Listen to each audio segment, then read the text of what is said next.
Good morning. Welcome to Breakfast with Spaniels. They say the sun's going to shine today. I think it actually just might. So I'm not wearing my turtleneck. I don't have on my scarves. I'm not all bundled up, and I'm hoping that I'll stay warm enough in the office today. So had another one of those insomnia nights, one of those nights where I fell absolutely sound asleep. I think I was only asleep for 20 minutes, and then I had one of those internal panic attacks. I don't know why they happened, and my eyes popped wide open. Stayed up on the computer till probably 2 or so, and then said, man, I've just got to go to sleep. And I tossed, and I turned, and I tossed, and I scratched the cat, and then I petted the dogs, and then I tossed and turned some more.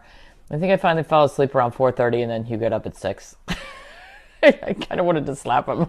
It's like, really? Let me sleep till 7. Anyway, so yesterday we talked about the distemper parvo vaccines. We had a ton of people tune in for that and tons of comments. And I have to tell you, on the comment threads, first of all, for some very, very weird reason, Facebook does not show me all of the comments. So if I'm lucky and my computer's working like it is today, I can see comments as they come up during the live feed. But then those don't always show up afterwards when I post the video. So people probably think I'm answering weird things out of nowhere. And then the other thing that happens is that it'll pick random, it'll say, top comments or say, and I don't know whether a top comment is one that other people liked. Hey, Ab, how you doing? Little SM attack there.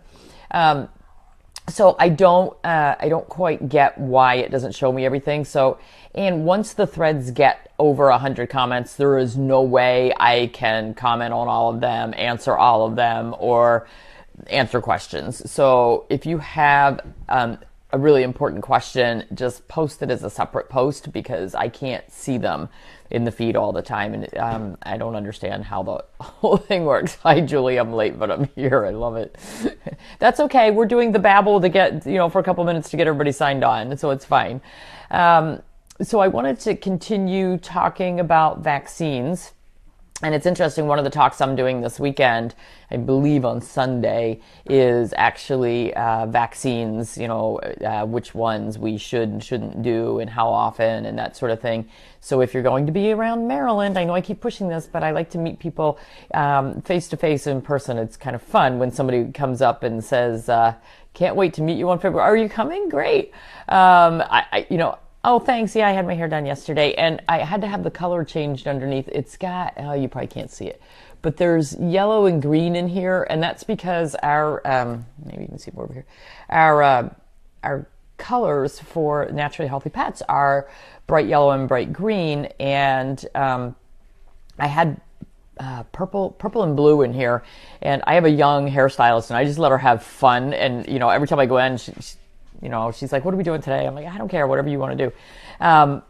So I said, well, I need yellow and green this time because I have to match my banners and my logos for the talks this weekend. Anyway, so I thought we would continue talking about vaccines. You'll be there Sunday. Yeah, I'm there Friday, Saturday, and Sunday.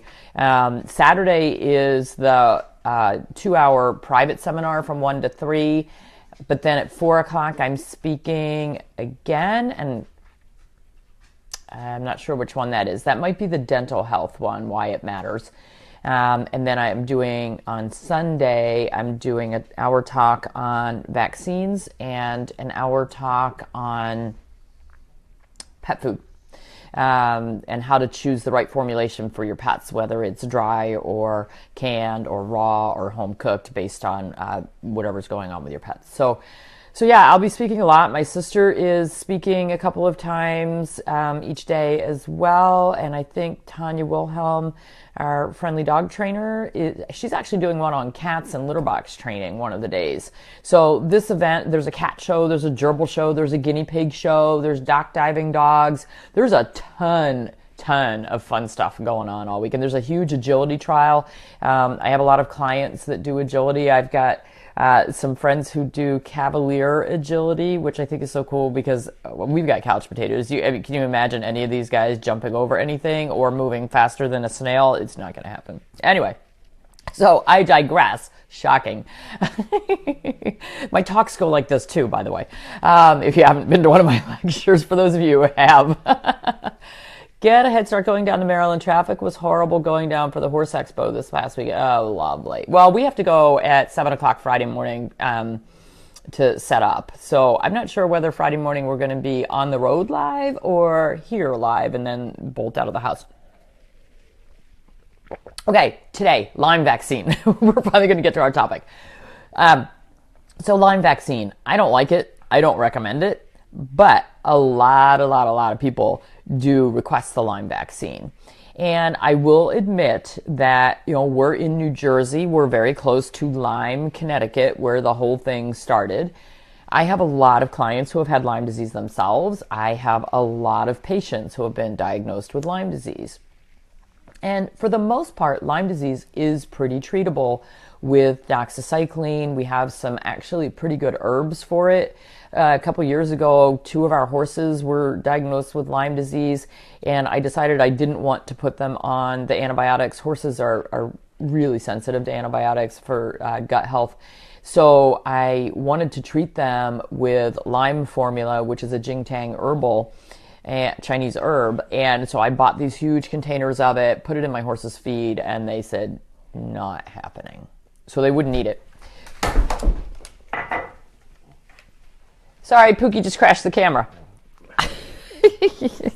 Wait, reset. Okay. So they wouldn't eat it. And then Hugh and I spent a lot of time making what we call stud muffins, which are these, oats and molasses. I mean, we spent a fortune buying all these ingredients and made these beautiful little muffins for the dogs. It's going up over the top. Or for the horses. And they said, yeah, we're not eating those either. So I literally wasted a few $100s worth of herbs and ingredients and never got the horses to eat any of it. So they actually didn't get treated, and they just did fine and managed to fight it off on their own. Yeah, LOL, Pookie. Yeah, my animals just always make this exciting. So Lyme disease is fairly treatable. It's usually treated, the gold standard is doxycycline, usually given twice a day for 30 days at 5 to 10 milligrams per pound. We use the higher doses if animals have a chronic problem where, or they're having more symptoms, they're really sick. For those with an acute issue, we tend to use a lower dosage. So years ago, before we really had a good handle on Lyme disease, and believe me, there's still a lot that is unknown about the disease. For instance, if your dog is diagnosed once, does the treatment actually get rid of the disease, or is it just kind of suppress it and put the dog sort of in remission, and then does the disease pop up again from the same original infection? Or when we get another positive and symptoms, is that a new infection?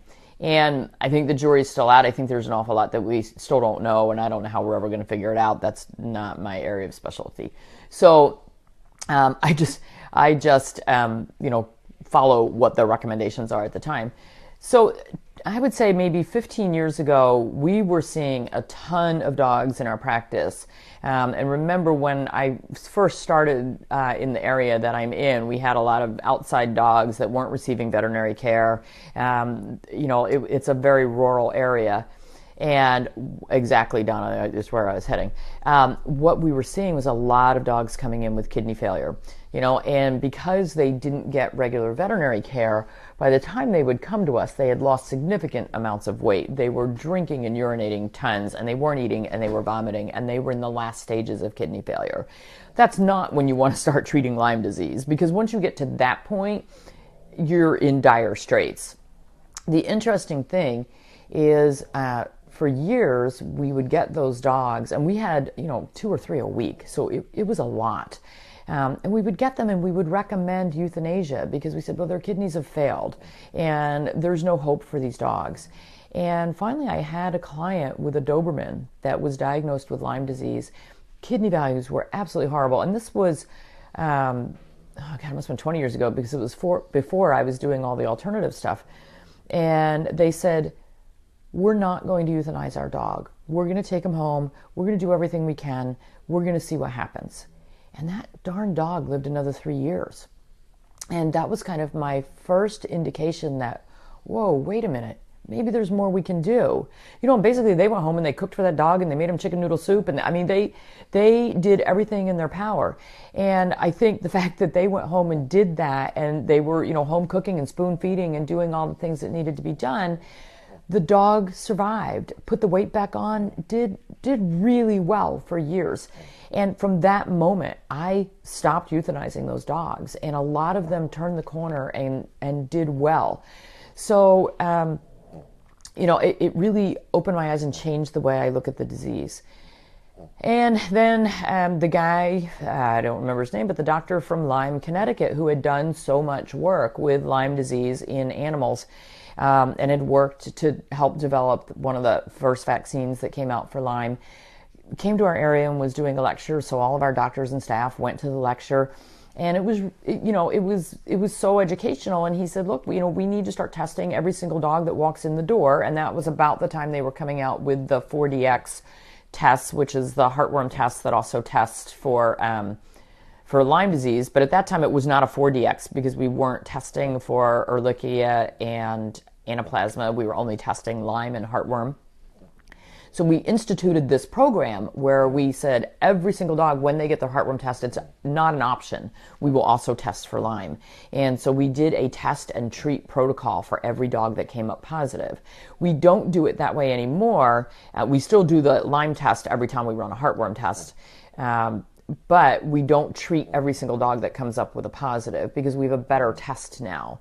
And the tests that we use now will tell us this dog has chronic Lyme, this dog has acute Lyme, or this dog has antibodies from a vaccine, because there's a difference. So we're not getting the false positives that we had before. And so we can use that and we can say, okay, does this dog have any symptoms, or was this just a finding? And what was the level of being positive? Like I had a couple last week, it came in borderline positive chronic Lyme. And I looked back through the records, and those dogs had been diagnosed with Lyme disease in the past. And they were asymptomatic. And I said, you know what, this is an incidental finding. These dogs don't need to be treated with a month of antibiotics. These dogs are probably still holding a little bit of a titer and a positive on that test from when they were treated before. So I did see that email, Vicki. I haven't read it yet, but I just saw the headline. So we... what's the name of the test you're referring to? So we actually use Antech Lab, and they do something called an Accuplex. And the Accuplex is a lot more specific. IDEX Lab, which the other half of the veterinarians in the country use, they do something called a C6 quantitative test. And the C6 test gives you an actual number that will tell you where they are. And there's still a lot of controversy over all the testing as far as, what it all means and what you should treat and what you should not treat. So it requires a lot of common sense and a lot of experience with it. So we have protocols in our office, but again, it's not black and white. A lot of it depends on, is the dog symptomatic? What's the dog's lifestyle? What are they finding as far as ticks? Now, the vaccine, there was a human vaccine on the market for quite a few years, and there were a couple of dog vaccines, and there's probably still quite a few on the market now. I don't really know. We use one in our practice, and I don't use it very often. But the human vaccine that came out, they found that it actually was causing more problems than it was helping. One of the problems with Lyme disease is that the organism forms what's called an antigen-antibody complex. So that's kind of like the bad bug, and then the body makes antibodies, and they attach together, and they make these particles.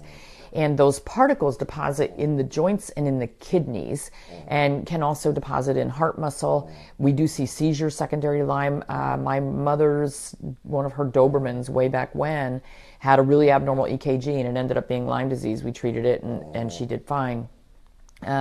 But those antigen-antibody complexes, when they deposit in the tissue, they cause an inflammatory reaction. So a lot of the symptoms and disease associated with Lyme disease is actually the reaction from the antigen-antibody complexes. So what was thought was that when you were given the vaccine and your body made more antibodies than when you were exposed to the disease, more antigen antibody complexes formed, deposited in the tissues, and actually caused a bigger problem. So people who were vaccinated, hi from Ireland, I don't even know if they have Lyme disease over there. So people that were given the vaccine, some of them actually developed long-term rheumatoid arthritis symptoms and problems. They're well behaved. It's because they're sound asleep and snoring. And so they actually had more long-term problems associated with the vaccine. So it was pulled from the market.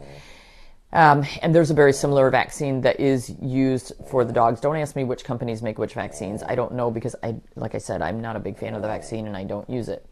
So here's my big reason why I'm not a fan of the vaccine. First of all, if you're going to use the vaccine, then it's been found in every country and every state of the U.S. Thank you. If you're going to use the Lyme vaccine, you should only use it in dogs who are at high risk. So in our practice, we consider the dogs that might be at high risk, for instance, hunting dogs. Those dogs that are going out in the fields and they're in the high grasses all the time. Those are going to be dogs that are going to be at higher risk at picking up ticks.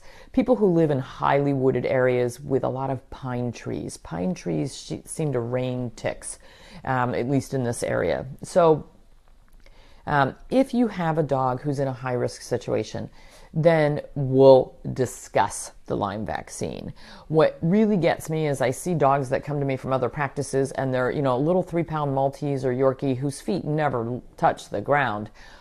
They're not picking up ticks. Why would you give that vaccine to a dog who has such a low risk?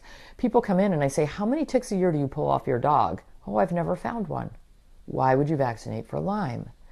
I pick off one a year. Why would you vaccinate for Lyme? The other problem is that, no, Sue, we need to wait until they're a little older for that. So the other problem with Lyme is the vaccine is more effective and you'll get about 80 to 85% coverage if the vaccine is given prior to the pet ever being exposed to the Lyme disease organism. So that means you want to start it early with those dogs that are in a high risk situation. It's thought that if it's given after the dog already has Lyme disease or has had Lyme disease, then the vaccine efficacy drops down to about 60% and you may have more vaccine complications. So my dog was tested positive, treated. Do you think he'll test positive for all his life? No. So once we treat these dogs and we retest them, and we don't test in 30 days, we test, we test in 6 to 12 months whenever they're due for their next testing to occur. The titer will stay high for a while. So when we first started doing the test and treat, we would test, we would treat for 30 days, and we would retest, and the test would still come up positive. Now, some practices said, okay, well, we'll treat for another 30 days. And some of these dogs literally spent 6 months on antibiotics. The problem is part of that was just the titer taking a while to drop. So we treat for the 30 days. We don't test again right afterwards, particularly with the test that we're using, because it's going to stay positive for a while. If we test in 6 months or a year and we've got a high level again, then we'll probably treat again, depending on the dog's exposure. But we have found with this test, we get a lot better results and a lot less of those false positives. And after treatment, we will see the titer come down, but it'll take a little while for it to happen.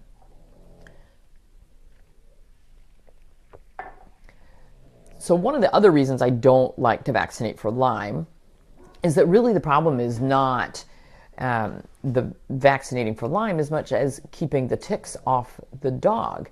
If your dog is in a high-risk area with ticks, ticks can transmit about a dozen different tick-borne diseases. We have a vaccine for one of them. So we're not vaccinating for anaplasma, we're not vaccinating for Ehrlichia. And there are some dogs that come in positive for anaplasma and Ehrlichia all the time and are never positive for Lyme. Why am I vaccinating those dogs for Lyme? So because there are a dozen different tick-borne diseases that your dog could get, vaccinating for Lyme may give you a false sense of security of, well, I don't really have to worry about the ticks so much because my dog is protected. No, he's not. He can still get Rocky Mountain spotted fever. He can get so many other things. The anaplasma test is not as accurate If we get a positive on an anaplasma, we do recommend doing a secondary test called a PCR. The PCR will actually tell you whether the dog has anaplasma or not. The other thing that can be done is you can do a CBC and see if there are changes in the CBC that might indicate a true infection. I have a Yorkie. I've got 5 ticks off him this month. Geez, where do you live? I think ticks are going to be, in Missouri. Okay, going to be bad this year. Well, you know what? The ticks are, they're a little bit seasonal. In New Jersey, they're out 12 months out of the year.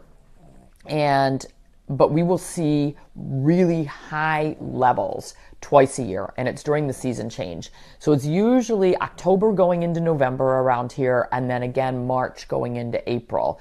And what I find, the sentinels for our house are the cats, because the cats are the ones that are going down in the woods and hunting and going through the high grasses, and they'll come in with ticks around their eyelids or around their face, and that's when I know that, okay, the ticks are active in our area. And the other thing I do see is I'll see more positive Lyme testing during those active periods. Thanks, honey. So what do I recommend for keeping ticks off your dogs? Well, I would first I'm going to tell you what I absolutely despise. The thing with tick prevention is we want to prevent the ticks from getting on the animals. We don't necessarily want to use something that we put on that kills the tick after it attaches to the animal. It's amazing how many people come in and their dogs test positive for Lyme disease and they say, I put a topical on my dog every single month, first of the month, without fail, never miss. How can my dog possibly be positive for Lyme disease, anaplasma, ehrlichiosis, Rocky Mountain spotted fever? Because those products kill after the tick attaches, so they can still transmit disease. Now, it's thought that it takes 48 hours for the Lyme disease organism to actually transmit from the bite of the tick to the dog. However, that's not 100%. So we still see animals that have preventatives put on them every single month that come up positive for these diseases. And that's because the preventatives do not repel. They treat afterwards. Newer products that are on the market, Bravecto, NexGard, Simparica, they're the oral flea and tick pills. Those things are so toxic. Those chemicals were originally looked at to be crop pesticides. They were too toxic to use on crops, and somebody came up with the great idea of giving them to our dogs. And now it's being used topically on kitties as well. I'm sorry, not cool. And we are seeing, there are thousands and thousands of reports of adverse effects from these drugs. There are Facebook pages. Does Bravecto kill dogs? Does NexGard kill dogs? Does Bravecto cause illness? I don't know. There's just put it into the Facebook search at the top for any one of those drugs, and you will find multiple pages in multiple countries. And you can actually go to the FDA site and look at the side effects from these drugs. They're bad news. So I will not use any of those. I do not recommend them. As far as the topicals, there are a lot of those I don't like. The ones with permethrins. Permethrins are deadly for cats. I think that putting these topical things on our pets and then having small children doing this all over them, really dangerous, really dangerous. I don't care what the drug companies say. I think it's dangerous. So, Trifexis, yeah, that was a bad combo. That one's not for ticks, that's for fleas, but it basically combines a flea prevention with, which is spinosad, with milbemycin. And the two given at the same time seem to cause illness and death in a subset of dogs. If you separate the two and use them as two separate products a couple of weeks apart, it doesn't seem to be nearly as harmful. So what do I get? Thank you, Renee. That's exactly where I was going. Boy, you might as well just do these. Essential oils. Essential oils repel. That's what we use on our dogs. We use a product called Vetra Repel, which is just one of many essential oil products on the market. There are great cedar oil products on the market. I tell people with essential oils, use whatever you like the smell of, because you're going to have to smell it. So one of my best stories, one of my clients has pointers I got invited to speak at the Pointer National Specialty in Ohio a couple of years ago. And part of the Pointer National Specialty is an actual field trial, and all the dogs had to go out into the farm fields and hunt and prove that they were good at what they're supposed to be doing. My client took the VetraRepel essential oil spray. That's what she used on herself and her dog. Everybody else had all these chemicals on their dog. At the end of the day, the only one that came in tick-free was my client and her dog. And the next day, everybody used her spray. Hugh and I went to the Caribbean for the month of February last year. Not ever going to be able to do that again, but boy, it was great. And we actually took that same essential oil with us because of the Zika virus and all the scares with the mosquitoes. And that's what we used as our mosquito repellent. It worked great. We loved it. So Wondercide, love it. That's one of the cedar oil products. Wondercide, Cedarside, rose geranium oil. Essential oils, if you're going to use them correctly. They have to be diluted. I'm not going to go into that whole thing. Rose geranium is actually a very safe one that you can put a little drop on the shoulder blades and a little drop on the butt. You don't need to use a lot of essential oils. Don't saturate your dogs with these.